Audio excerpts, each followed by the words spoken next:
नमस्कार, माझं नाव मनीषा रवींद्र लोंढे. माझा अंगणवाडी क्रमांक 169 सावरकर नगरला मी अंगणवाडी घेते. आपल्याकडे वर्कशॉप झाला आज टॉय मेकिंगचा.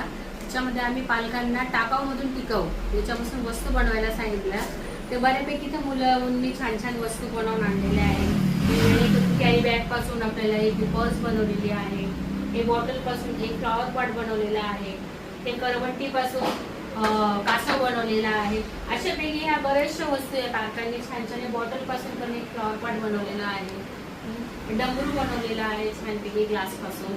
आणि ही स्पर्श पार्टी मी मुलांकडून आम्ही पालकांना बसवून त्यांच्याकडून करून घेते. त्याच्यात पण आम्ही जास्त खर्च केलेला आहे. घरातलं आपण पृष्ठ वापरलेला आहे, हा पेपर आपण दिलेला आहे. हे बघा, हे जे आपलं स्कॉच बॅग असतं हे लावलेलं आहे. इथे कापूस लावलेला आहे. हे घरातलेच तांदूळ लावलेले आहे.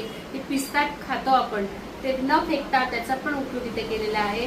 अगरबत्तीच्या ज्या काड्या असतात त्याचा उपयोग केला आहे. आपला रीलचा जो दोरा असतो त्याचा उपयोग केला आहे. याच्यापासून आपल्याला रखरखीत पण आहे, आपण मुलांना दाखवलं आहे. कापसापासून सॉफ्ट मुलायम असं पण दाखवलेलं आहे. आणि खरबडे म्हणून तांदळाचा उपयोग केलेला आहे. हे असं कणखर वर खाली असं कणखर म्हणून आपण पिस्ता घेतलेला आहे. हे लोकर आहे, हे मुलांना स्पर्श म्हणून. हे अगरबत्तीचे स्टेज व्हावे असं पण लाईनीला पण मुलांना करखडूपणा दाखवलेला आहे.